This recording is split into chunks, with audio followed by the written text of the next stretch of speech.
Namaskar and welcome to Midday Prime. In the next 1 hour, we'll bring you updates from India and the world on COVID and other news as well. Also, as the world battles this pandemic together. And we'll also be bringing you news and updates from the world of business and sports. But let's begin with the big news at this hour. BJP President JP Nadda writes a letter to the Congress President Sonia Gandhi conveying disappointment on the behavior of the Congress leaders during the ongoing COVID crisis. Says that Made in India vaccine is a matter of national pride, but the Congress leaders are trying to ridicule it and create doubts in people's minds.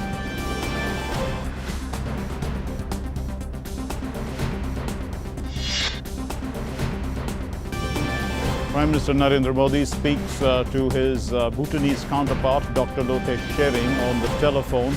And the Bhutanese Prime Minister expresses solidarity with the government and the people of India in the war against COVID. The Prime Minister conveys gratitude for the wishes and support.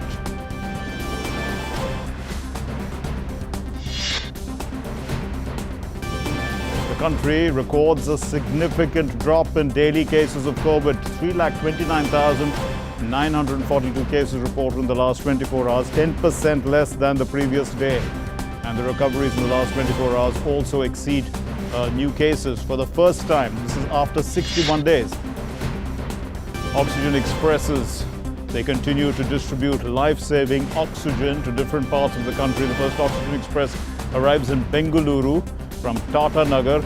Trains also arrive at Lucknow, Sagar, Kanpur and Faridabad carrying liquid oxygen. The vaccination coverage in the country exceeds 17.27 crores. More than 25 lakh people, including 5 lakh beneficiaries in the age group of 18 to 44, have been vaccinated in the last 24 hours. In international news, a major step in the fight against COVID, the United States authorizes Pfizer BioNTech vaccine for children as young as 12 years of age. The FDA says one more step towards ending the pandemic.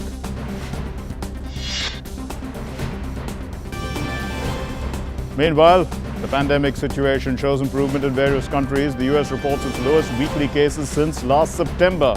France records its lowest daily cases since January.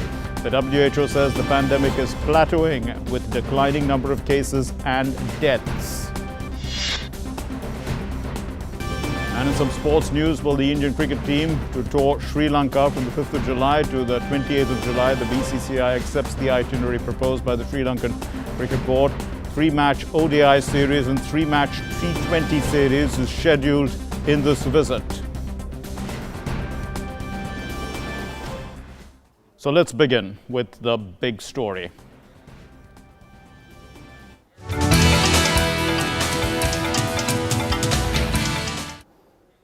And this is the big story. Well, the BJP National President JP Nadda has asked the Congress party to stop misleading people and creating false panic over the COVID-19 pandemic.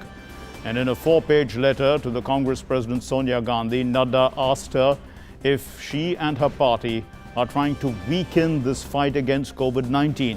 He alleged that the conduct of its leaders, including Rahul Gandhi, will be remembered for duplicity and pettiness. Nadda also wrote that the COVID vaccine does not belong to any particular leader or to any party, and still the Congress is continuously politicizing it. He added that the Made in India vaccine should be a matter of national pride. Instead, the Congress leaders have tried to ridicule it and create doubts in the minds of people. Even the chief ministers of Congress party-ruled states indulge in such antics, is what he said. On the Congress's opposition to the Central Vista project, JP Nadda said that the need for a new parliament was raised during the Congress-led UPA rule. And he added that the then Speaker, Meera Kumar, had underscored the need for a new parliament building. Vishal Barristow now joins us with more inputs on this story. Well, Vishal, just put the timing of this letter into context for us and, why it's important at a time like this and what exactly has the Congress party been saying. that has warranted this letter?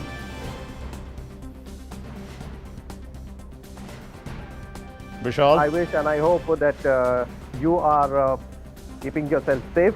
Can you hear me, Mark? Yes, Vishal, go ahead, yes. Before I answer to your question, I wish that my prayers keep you safe and healthy. Yes, the timing is very much important because, Mark, it's a war and war against an invisible enemy. Remember, the world is watching us, and that also includes our foes. So it is very much important that we all stand united in this fight against the pandemic. And very rightly, JP Nadda has, in a 4-page letter written to Sonia Gandhi, he has accused her of misleading the country and also spreading a false panic, at the same time contradicting the national vaccination policy, because it is the central government that had distributed 60 crore of vaccines free of cost in the first phase. And also in this during this time, 50% of the vaccines being distributed to the states are all free of cost. So it is quite a cumbersome task, and you know that India is also the second most populated country of the world, and you cannot expect wonders. It will take time, and we need to stand united, and that is why when the Congress president, working president rather, accuses the government, it creates a bad picture of India abroad, and the foreign media, a section of the foreign media catches on to it and portrays a bad picture, and that also is not very good, because we are all part of the country, and this is very, very bad thing. And that is why the BJP National President's letter reprimanding Sonia Gandhi and also his son Rahul Gandhi, the former president of the Congress party, and at the same time the chief ministers of the Congress rule state that this is the time not to accuse, not to point fingers, but to stand united, believe in the mandate given to the Prime Minister of the country, and let us all fight it out together. Mark? Right. Thanks very much, Vishal, for those inputs. Well, a call underneath, in fact, the underlying message is to stand united in this fight against COVID, and that is precisely what the country should be doing, rather than pulling in different directions and politicizing the issue, especially at a time when the entire country requires a concerted effort, a harmonious effort in the fight against COVID. Moving on then, Prime Minister Narendra Modi today had a telephonic conversation with the Bhutanese Prime Minister Dr. Lotay Tshering. Both leaders spoke about the prevailing COVID situation. The Bhutanese Prime Minister expressed solidarity with the government and the people of India in the fight against the recent wave of COVID-19. And the Prime Minister conveyed his gratitude to the people and the government of Bhutan for their good wishes and their support.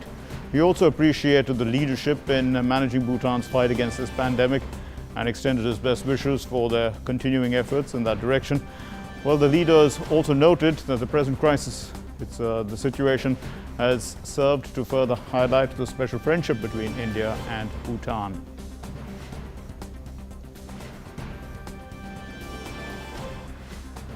The COVID situation in India has shown a slight improvement in the country. It's recorded 329,942 cases in the last 24 hours. That's 10% less than the previous day. So 24-hour recoveries too have outnumbered the daily new COVID cases for the first time in 61 days. There is a decline of 30,016 an active caseload for the first time after 2 months. So the total cases are now 2,29,92,517, and those discharged are 1,90,27,304. Several states have reported a drop in daily cases of the infection, and this includes the states of Maharashtra and Kerala, which were affected the worst by the pandemic during the second wave. And Maharashtra and Kerala and Karnataka, they've shown a significant drop in daily numbers. Delhi, Madhya Pradesh have also reported marginal falls in the number of cases yesterday. Maharashtra reported 37,236 cases yesterday. That's 11,000 less than the previous day. Similarly, 39,305 new cases were reported in Karnataka, 8,500 less than the previous day. The daily cases in Kerala also fell by 8,314, and the state reported only 27,487 cases yesterday. Madhya Pradesh and Delhi reported 1,3 336 and 685 cases lesser than the previous day.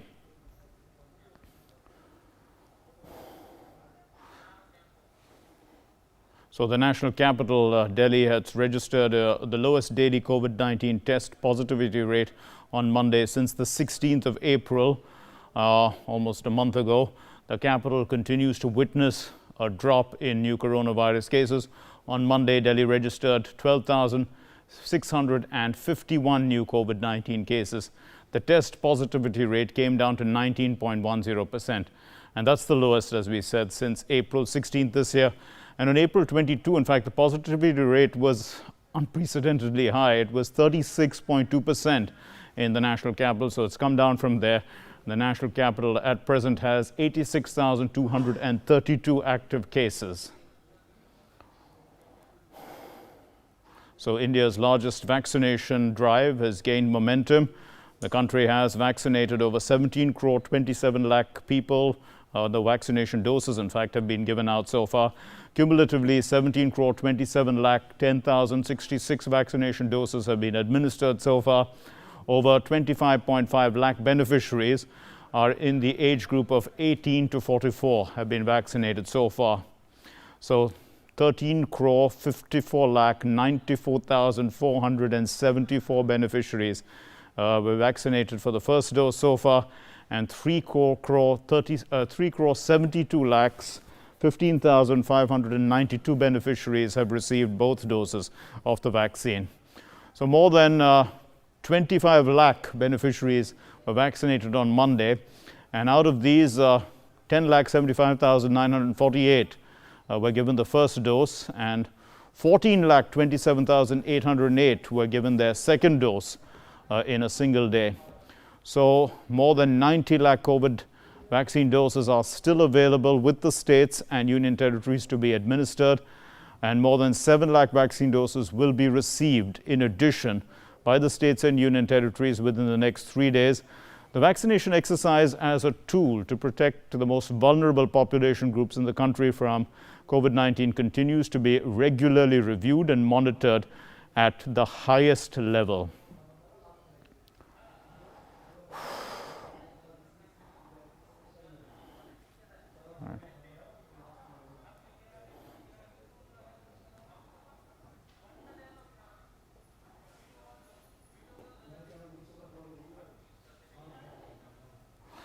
So we are now going to try and understand as to why the patented vaccines, the supplies can't be increased immediately.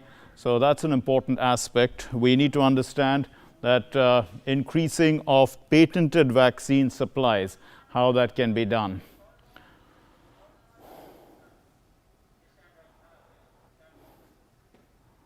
So as I said, that increasing of patented vaccine supplies, the waiving of the patents. In October of 2020, India, South Africa, the two countries submitted a proposal to the WTO to suspend vaccine patents. It was necessary because they wanted it for the duration of the pandemic only, not forever. Now, the formula also they wanted to be shared so that the vaccines can be made more affordable and be distributed across the world to prevent this pandemic. That was the best way forward. And the proposal was supported by more than 100 countries. It was strongly opposed by the European Union and the United States. So who were the supporters? The WHO chief, Tedros Adhanom Ghebreyesus, in March, just 2 months ago, had called for the vaccine patent rights to be waived until the end of the pandemic. In April, the WHO stated that it wanted to facilitate technology transfer hubs for producing mRNA vaccines. So the WHO was in support of this. And the US has several prominent people, across the US who wanted the waiving of the proposal, including about 100 Nobel Prize winners and non-profit groups had submitted a petition. So the petition was signed, in fact, by 2 million people across the world, I presume, and it demanded COVID vaccine patents be waived. But the opposers of this were pretty strong. They were pharmaceutical industry. And why does the pharmaceutical industry oppose it? Obviously, it depends on intellectual property rights, because it puts in a lot of money and effort into R&D, and that R&D is protected by these patents. That's the whole purpose. But, you know, the WTO's trade-related aspects of intellectual property rights, TRIPS, they met in March, and the proposal to waive off the vaccine patents was struck down by countries like Britain, Switzerland, the European Union bloc, as well as the United States. The US President Biden's support for waiving of patents on COVID-19 vaccines only came subsequently. So all that has put, you know, a sort of a dampener on fast-forwarding the production of vaccines. But let's look at the situation in India. We know that Sputnik V has concluded large late-stage clinical trials in the country. Dr. Reddy's labs, which is you know, co-producing it with the Russians, they have shared data with the Indian regulators. Apart from this, we have Zydus Cadila's DNA vaccine, which is in phase 3 trials, and then Biological E's protein subunit vaccine, that is through phase 2 trials. Then we have Genova's RNA vaccine candidate in phase 1 trials, and Bharat Biotech has an intranasal vaccine, which is in phase 1 trials. So all these are also vaccines that are likely to come out into the market, which will increase not only the supply, but also the number of vaccines available for production, and that will, you know, in a geometric progression, in fact, increase the number of vaccines available for the public. So Tapas Bhattacharya is joining us with more on this story. Well, Tapas, put this into context for us now. We understand that, you know, with the vaccine drive is extremely important. It is really key to preventing the pandemic from spreading, reaching a third wave, which is likely, but, you know, to have the third wave being less strong or less potent than the second wave. The vaccines are important, but the importance also is that the number of vaccines in the pipeline are likely to be many more. Highlight that for us. That's right. Mark.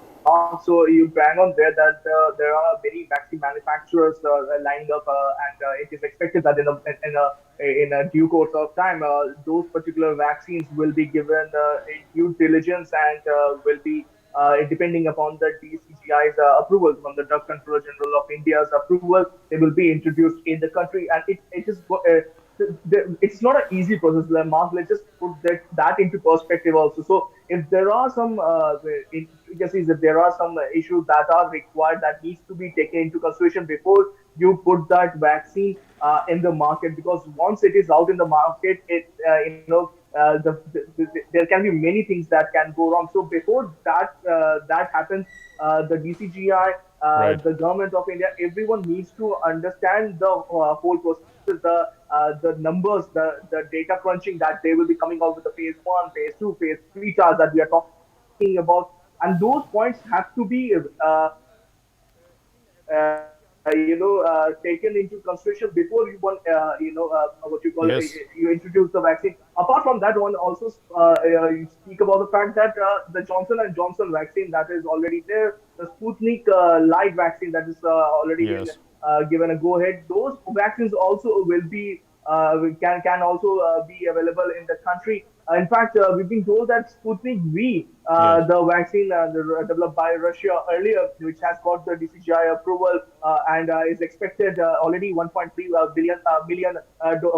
million doses have already been on 1st of May have come to the country. And it is expected that another 1.5 million, the second consignment is expected by the end of this month.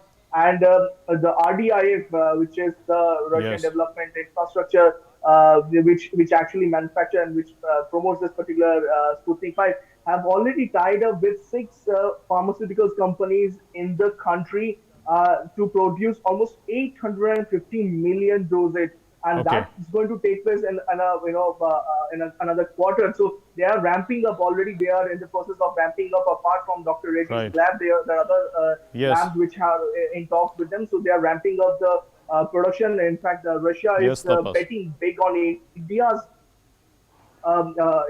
India's core area of providing vaccines to provide it to the world. So in that sense, if Russia is betting on India, so you can always think about that India has Okay. the potential. Now, apart from that, the two other vaccine that already is there, Covishield and Covaxin. Covishield production is expected that in another month, it is expected to touch almost 10 crores, and in the same period, the Covaxin's production is also expected to touch almost 6 to 7 crores. So it is a gradual process. Mark, one Yes. has to also understand. It is unlike any other manufacturing or any other Yes, Tapas. industry. It is a process that takes time. It is a process, in the whole Right, process Tapas. of phase We one seem to to be having phase a little three. problem with our connection with you, but thanks very much. I think you have conveyed the story and the situation with regard to vaccines that are in the pipeline and also vaccines that are under production and the ramping up process of increasing production so that vaccines are readily available for this largest vaccination drive in our country.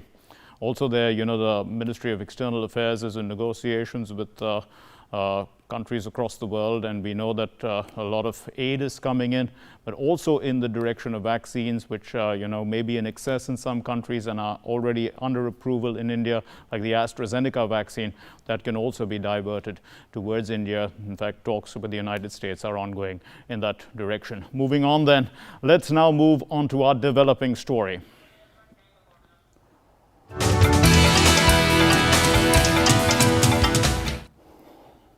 Well, the government of India is expeditiously delivering global aid of oxygen concentrators, cylinders, generation plants, and more than 3.4 lakh remdesivir vials to states and union territories through a whole of government approach. And Indian Air Force IL-76 airlifted oxygen containers from Jakarta, transfer of personnel of Indonesia's defense forces on completion of services courses in India was also undertaken. Airlift of medical supplies from France, Singapore, Amsterdam, and within India continues. As India battles COVID-19 pandemic, the Indian Railways continues its efforts to provide the much-needed aid across the country.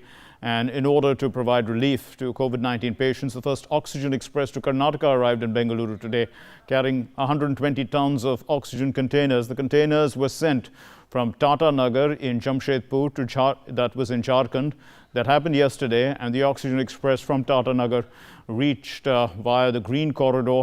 The train brought 6 containers of medical oxygen also to Karnataka, to Bengaluru. Now, other oxygen expresses of the Indian Railways serving patients with its positive efforts, they have reached Lucknow by loading liquid oxygen from Tata Nagar. On the other hand, in order to maintain oxygen supply for the COVID patients, the Oxygen Express also reached Kanpur from Durgapur. And another Oxygen Express from Rourkela reached Faridabad. Oxygen Express trains are running across the country. This is to ensure uninterrupted access of oxygen for patients who are affected by COVID-19. At the same time, the Madhya Pradesh government has also received another lot of oxygen, and this is through the Oxygen Express which reached Sagar from Bokaro.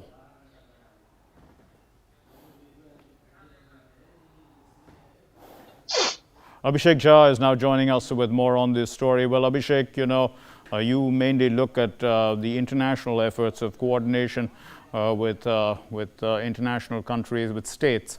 But we are also giving news about the oxygen expresses that are coming in from different parts of the country, especially from Tata Nagar and Jamshedpur, moving to different parts of the country.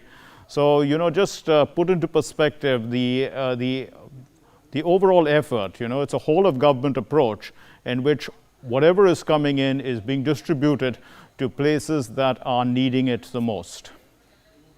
So, Mark, of course, the first thing that India is currently needing is oxygen. We are seeing so many crises and so many so many disturbing reports of how oxygen, depleting level of oxygen in various hospitals are creating a lot of chaos and treating the patients. So the first priority of the government was to make the logistical arrangement of oxygen from the plant of generation to the plant of consumption a smooth process. We needed to have many tankers so that the liquid oxygen can be transported from one place to another. We have seen how many from various countries across the world, India has been airlifting the empty oxygen containers and major tankers so that they can be deployed in this operation of transporting oxygen from one part of the country to another part.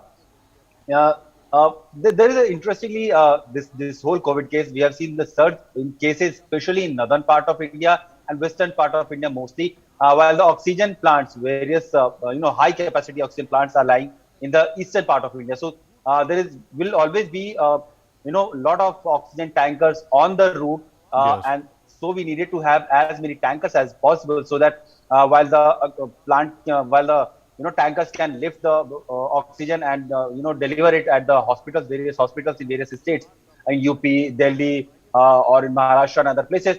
The certain other number of tankers should always be on en route so that the continuity of the oxygen supply should not be a broken chain. In fact, there have been instances where airlifting of empty tankers have also been made available by the Air Force authorities, Air Force personnel, so that the transportation time could be at least halved by as much as possible. So a well-coordinated effort, at least in those crisis elements, to negotiate the time lag between the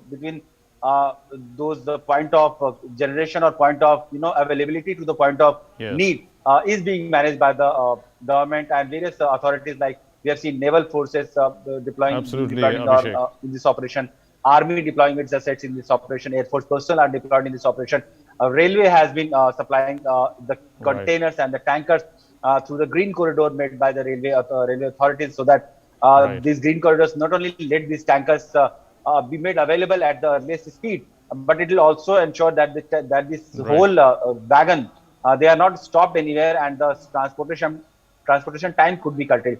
So time is of the essence, and in the interest of time, authorities are trying to minimize that time lag, because every hour that is being spent in unavailability of any resources of the mechanical, drugs, oxygen concentrator, or any ventilation equipment, every hour we are struggling, and we have to bring that time gap at a very crucial point, at a very low point, so that maximum support can be given to the critical patients across the country. Thanks very much, Abhishek, for those inputs. So time of the essence, and government is really working with the whole of government approach to try and utilize every resource at its command to minimize the transportation time, air, road, as well as sea. Now moving on to our national prime segment.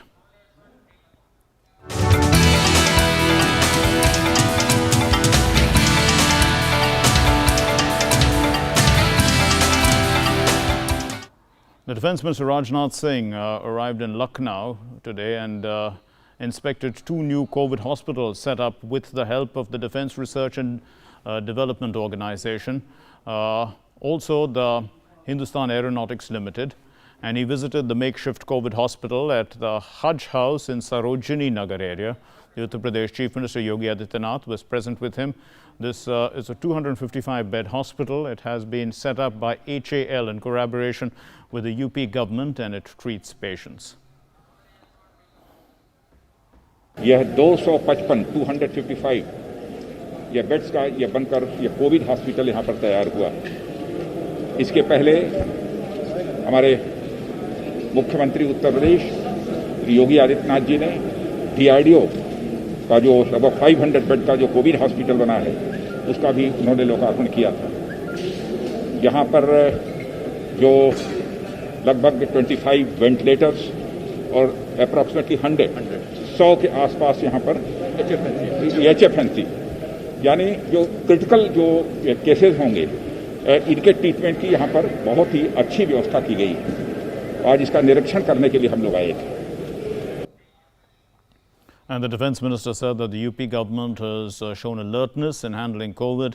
If someone sees faults and makes suggestions, the government welcomes it, is what he said. सरकार ने पूरे उत्तर प्रदेश में Covid से संबंधित मामलों को handle करने में जितनी तत्परता दिखाई है उसकी जितनी भी सराहना की जाए कम है। खामियां किसी से भी हो सकती है, जो करेगा उसी से कहीं कोई चूक हो सकती है, लेकिन मैं समझता हूं कि आलोचना और प्रत्यालोचना का समय नहीं है। यदि कहीं पर किसी को कोई कमी दिखाई देती है, यदि वो अपना सुझाव देता है, तो मैं समझता हूं प्रदेश सरकार भी स्वागत करेगी और हमारे इस देश के माननीय प्रधानमंत्री श्री नरेंद्र मोदी जी के द्वारा भी इस क्राइसिस को चैलेंज के रूप में स्वीकार किया है और इस चैलेंज को मीट आउट करने के लिए जो भी इफर्ट्स हो सकता है वो सरकार कर रही है। And the Defence Minister is scheduled also to inspect the Atal Bihari Vajpayee COVID hospital set up by the DRDO at Awadh Shilp Gram. The DRDO hospital has already become operational, while the HAL hospital will start functioning from Tuesday.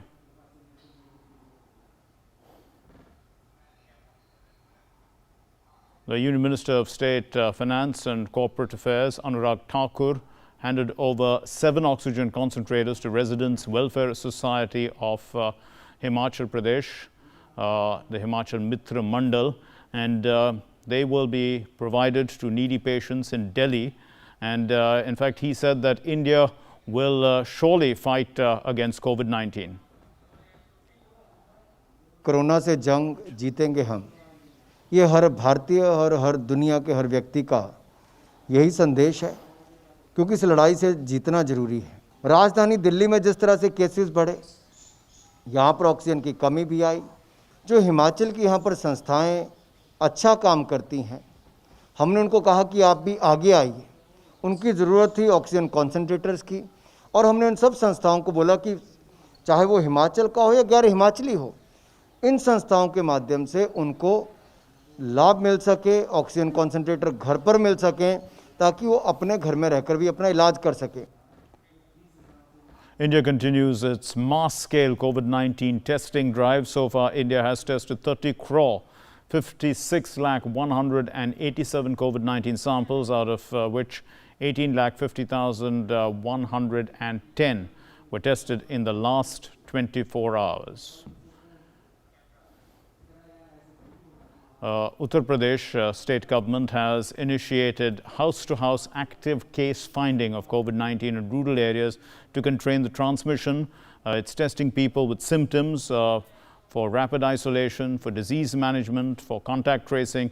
The World Health Organization has extended support to Uttar Pradesh government on the compilation of the final reports. The WHO also in fact supported Uttar Pradesh government in training and micro-planning of this activity. The WHO has deputed field officers on the ground to monitor and share real-time feedback with the government. This is for immediate corrective action to ensure quality. Government teams are moving across 97,941 villages in 75 districts over 5 days for this activity, which began on the 5th. And those who with symptoms are tested, they're given medicine kits, information on quarantining as well as isolation, both at home as well as in hospitals. And people without signs of COVID-19, they are urged to get themselves vaccinated and follow COVID-appropriate behavior to prevent the transmission in rural areas. India's most populated state, Uttar Pradesh, is doing all this. Well, it has come to the notice of the Department of Telecommunications in the Ministry of Communications that several misleading messages are being circulated on various social media platforms, claiming that the second wave of coronavirus has been caused by the testing of 5G mobile towers.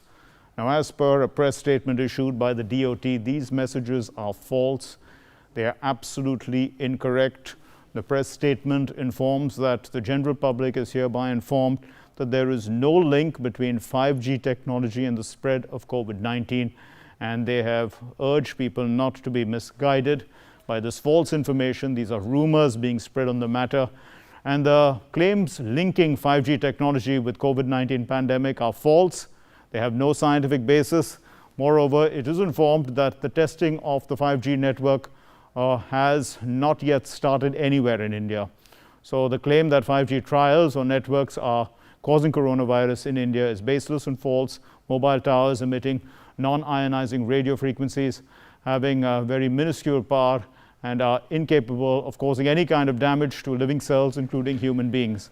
To allay the fear of the general public regarding health effects of EMF emissions from mobile towers, the DOT has been taking several steps to generate awareness among the public about EMF radiation. Moving on then, Lieutenant General D.P. Pandey, the GOC of the Chinar Corps, he attended the Namaz-e-Maghrib with soldiers of the Jammu and Kashmir Light Infantry Regimental Center at Srinagar on Monday, and he conveyed his best wishes to the soldiers on the pious occasion of Ramadan and complimented them on their professional work under trying conditions of COVID-19 pandemic. He called on the religious leaders to continue to pray for the well-being of all mankind and appealed for messages to all citizens to work along with the medical fraternity and the Union Territory Administration to fight the challenge. He also urged the people to adhere to the precautions being advised by the experts for greater good. Well, today is National Technology Day. It's observed every day, every year on May 11th. Every year on May 11th.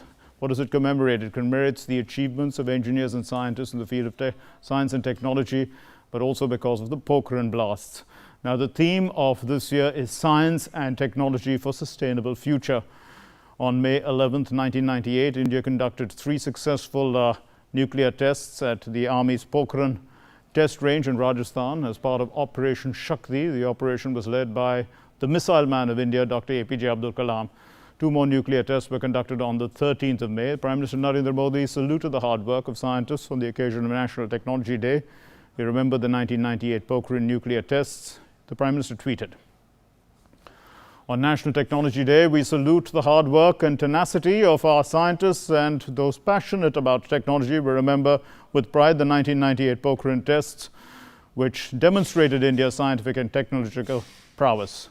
And he also said that over the last year, scientists and innovators have worked industriously to fight COVID-19, and their spirit and remarkable zeal is appreciated. Well, the Enforcement Directorate has registered a case against senior NCP leader and former Home Minister of Maharashtra, Anil Deshmukh. This is to probe against the charges of money laundering against him. The case against Deshmukh has been filed on the basis of an FIR filed by the Central Bureau of Investigation under the Prevention of Money Laundering Act. The CBI case claims that the former Maharashtra Home Minister Anil Deshmukh and unknown persons, unknown others, had used their official position to obtain an undue advantage as well as influence the transfers of postings in the Mumbai Police, as alleged by the former City Police Commissioner Parambir Singh. Earlier, the former Mumbai Police Commissioner Parambir Singh had alleged that Anil Deshmukh, when he was the Maharashtra Home Minister, had asked the then Assistant Police Inspector Sachin Waze to collect 100 crore rupees every month from hotels, bars and restaurants in Mumbai. Later, several petitions were filed in the Mumbai High Court seeking an investigation into corruption charges against Deshmukh, after which the court had directed the CBI to conduct a preliminary investigation and decide on whether an FIR needs to be filed or not. So the CBI had then registered an FIR against the former Home Minister of Maharashtra based on its investigation.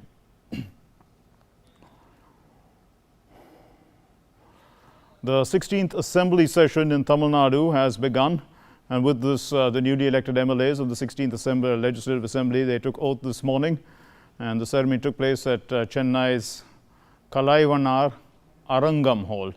It's serving as a makeshift venue for sessions of the State Assembly since the COVID pandemic began. The Speaker of the Assembly, Pichandi, administered the oath and the affirmation to the members of the Legislative Assembly. And also the Tamil Nadu Assembly, it has a total strength of 234 MLAs. The swearing-in took place a day after the former Chief Minister and AIADMK leader Palanisamy was unanimously elected leader of the legislature party to become the leader of the opposition in the State Assembly. So the elections to the post of Speaker and Deputy Speaker will be held on May 12.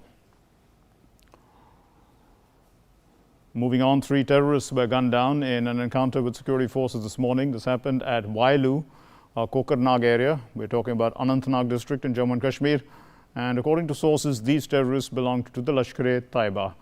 And a search operation is currently underway. So you're watching Midday Prime. Let's get you news and updates from the world of business.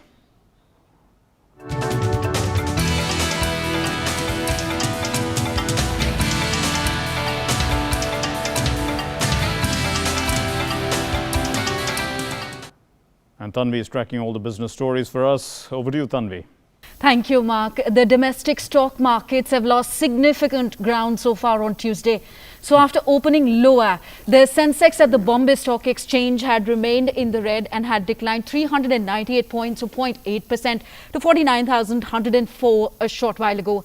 The Nifty at the National Stock Exchange had dropped 103 points or 0.7% to 14,839. But the broader market has gained some ground, with the BSE Mid Cap Index climbing 0.1% and the Small Cap Index adding 0.6%. The top index gainers are NTPC, Ultratech Cement, Sun Pharma, SBI and Nestle, with gains of between 0.4% and 3%.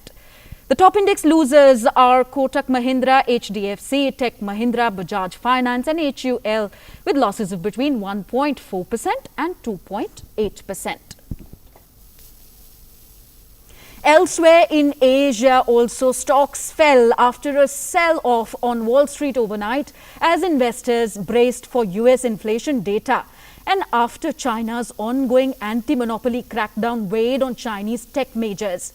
China's top antitrust regulator had said last week that it would continue to promote rectification of internet companies. So MSCI's broadest index of Asia-Pacific shares outside Japan had dropped 1.6%, its biggest fall in nearly 2 months.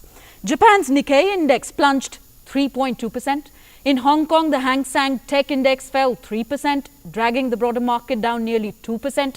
And in South Korea, the benchmark Kospi closed 1.2% lower. Next, shifting our attention to Wall Street. Markets closed lower on Monday on Wall Street as inflation jitters drove investors away from growth stocks in favor of cyclicals, which stand to benefit most as the economy reopens there. So the Dow Jones slipped 0.1%, S&P was down 1%, and the Nasdaq Composite Index was down 2.6%. Industrial and healthcare shares limited the Dow's decline, but the blue chip average reversed course late in the session to snap a 3-day streak of record closing highs. A demand resurgence is colliding with the strained supply of basic materials, helping to fuel inflation worries in the US. Inflation concerns will be in the minds of investors when the Labor Department releases its latest CPI report on Wednesday. Back home at the interbank forex market, the rupee had slumped 18 paise to 73 rupees 53 paise against the dollar in morning trade amid weak domestic equities and a strong US currency. Later, the rupee remained weak and had depreciated 2 paise to 73 rupees 36 paise against the dollar a short while ago. At the multi-commodity exchange, gold had dropped 141 rupees to 47,810 rupees per 10 grams. Silver had gained 30 rupees to 71,574 rupees per kilo. And finally, let's update you on the global crude oil market. Global crude oil prices fell on Tuesday on fading fears of a prolonged outage of the largest US fuel pipeline system, and as India's coronavirus crisis showed scant signs of easing. So US crude fell 45 cents or 0.7% to $64.47 a barrel. Brent crude dropped 43 cents or 0.6% to $67.89 a barrel.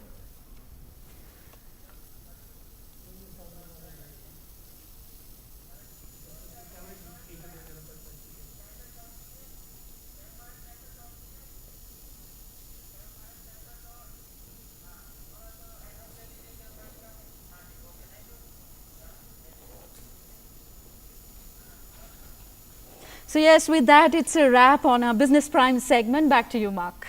Thanks very much, Tanvi. And now let's take a look at what's making news across the globe.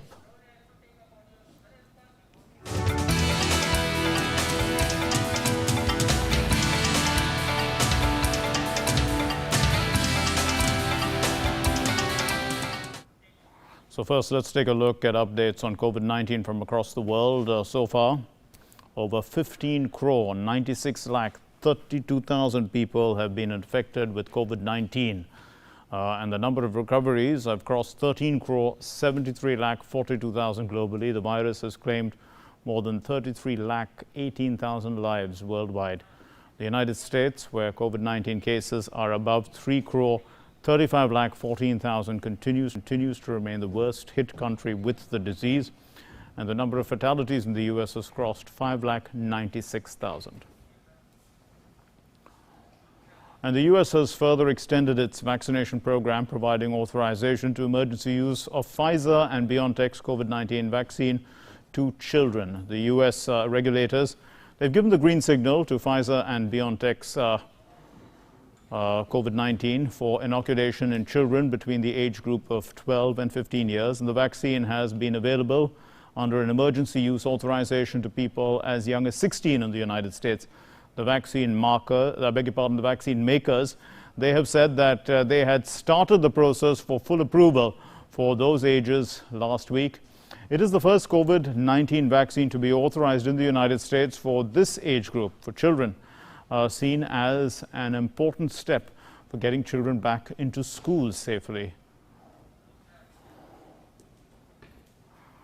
Well, the World Health Organization, they've said that the world is seeing a plateauing in the number of COVID-19 cases and deaths, with the declines in most regions, including the Americas and Europe, the two most affected regions earlier. So, however, WHO's Director General has warned that this plateau is unacceptably high. With more than 5.4 million COVID-19 cases and almost 90,000 deaths a week, the last week, that was pretty high for a plateau, is what he said.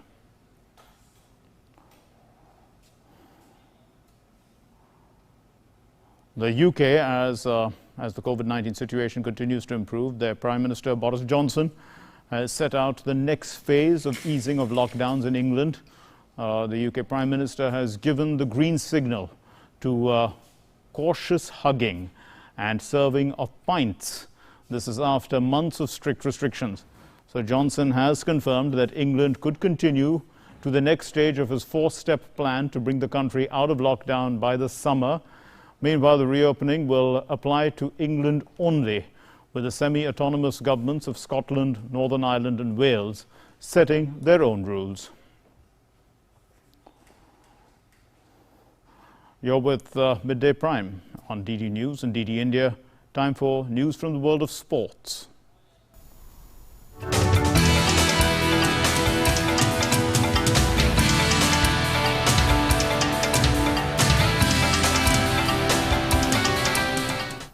And Narayan is standing by with all the sports news. Over to you, Narayan. Thanks, Mark. Let's get started with some cricket news. India are set to play 3 ODIs and 3 T20s in Sri Lanka in July. But it will almost certainly be a second string side that will appear, with many of India's top flight players likely to be in UK on test duty. Sri Lanka Cricket has proposed an itinerary which was accepted by BCCI. 3 ODIs will be played on July 13, 16, 19, and it will be followed by a 3-match T20 series running from July 22 to 27. Although the Indian Test squad is not in action in July, they are scheduled to play in the World Test Championship final from June 18 to 22 before a 5-match Test series against England begins on August 4. Now shifting focus to football, Fulham are relegated from the Premier League after 2-0 defeat at the home by Burnley, with the first half strikes from Ashley Westwood and Chris Wood enough to secure safety for the Dean Daity's side. Ashley Westwood opened the scoring after being teed up by Matej Vidra. Chris Wood doubled the lead just before half-time with a brilliant finish. With this win, Burnley climbed to the 14th in the table. For the first time in the Premier League era, all the relegation places have been confirmed with the 3 games to go, with the Cottagers joining Sheffield United and West Bromwich Albion as the clubs to drop into the Championship. Meanwhile, Portugal is a strong candidate to host the Champions League final after UEFA did not gain guarantees of the exemptions it wants to move the game to Wembley. UEFA, UK government officials and the Football Association met on Monday to discuss moving the game between Chelsea and Man City from Istanbul. UEFA decided it will be moved after Turkey was put on England's red travel list, meaning fans cannot travel. Portugal is on the green list, so fans would be allowed to attend on 29th May. The match could still be played at the Wembley, but it would require a major shift from the government, who have so far failed to reach an agreement with UEFA. European footballers' governing body feels in Portugal it is going to be easier to gain access for the sponsors, broadcaster, who would need to be compensated if they are unable to attend the game. Porto has been mentioned as a potential venue, but it is understood Lisbon, which hosted last year's final, is also a possibility.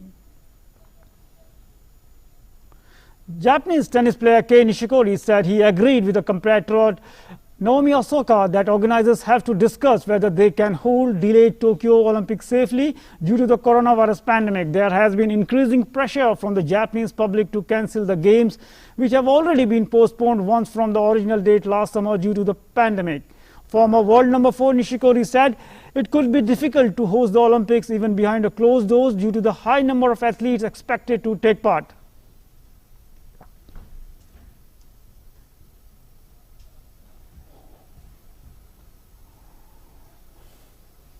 So that's all from the sporting world. For more updates, back to you, Mark. Well, thanks very much, Narayan. And now let's get you news from our live prime segment. This is news about art and culture.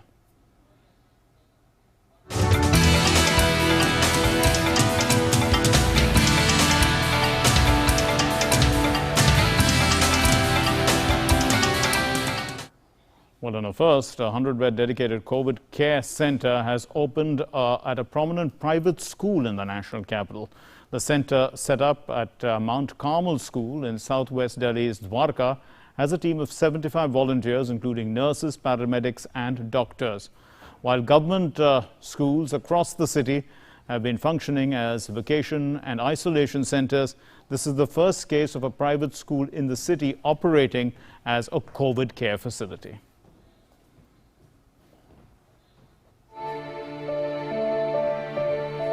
Amid second wave of COVID-19 pandemic in the national capital, lack of beds in hospitals is adding to the woes of many. In such a situation, many private institutions are coming forward to provide beds and oxygen for the patients.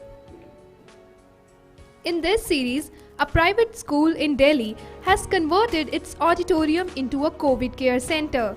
Mount Carmel School in Dwarka is the first private school in Delhi to have a 40 beds COVID care center in its auditorium, and very soon number of beds will be increased to 100. Notably, oxygen beds, oxygen concentrators, air purifiers and all the necessary medicines are available in this COVID care center.